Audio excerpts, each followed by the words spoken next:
Hi అమ్మ నాన్నలు. ఏమైందో ఏమో కానీ సంవత్సరం ముందు వరకు కనీసం 15-20 ఉడతలు, ఇంకా వాటి గూళ్ళు, అప్పుడప్పుడు ఆ గూళ్ళలో నుండి జారిపడే బుజ్జి పిల్లలతో కళకళలాడుతూ ఉండే చెట్టు కాస్త ఒక్క ఉడత కూడా లేకుండా బోసిపోయింది.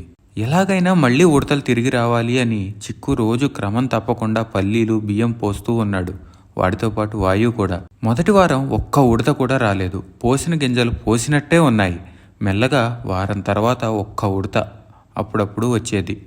నేషనల్ జియోగ్రఫిక్ డాక్యుమెంటరీ చూసినట్టు గప్చుప్గా కూర్చుని చూసేవాళ్ళం. ఏమాత్రం అలికిడి వచ్చినా తుర్రున పారిపోయేది. అప్పుడు వాయుతో అన్నాను, అవి వచ్చి తింటే మనకి చాలా హ్యాపీగా ఉంటుంది కదా వాయు అని. దట్ లైన్, ఆ మాట మనం అంటే చాలు పిల్లలు ఈ కంప్లీట్ యాక్టివిటీని మరో కోణం నుండి చూస్తారు. బర్డ్స్కి, యానిమల్స్కి హెల్ప్ చేసాం అన్న భావన వాళ్ళకి రాదు.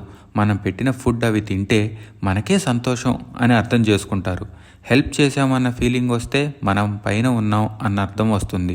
అదే ఇలా చెప్తే we are happy because of their presence అన్న అర్థం వస్తుంది కదా. సో ఈసారి నుండి ఇలా చెప్పి చూడండి పిల్లలకి. చిన్న చిన్న మార్పులు చాలు ఆలోచించే విధానం మారడానికి. ఇప్పుడు ఆ ఒక్క ఉడత కాస్త 4 అయ్యాయి.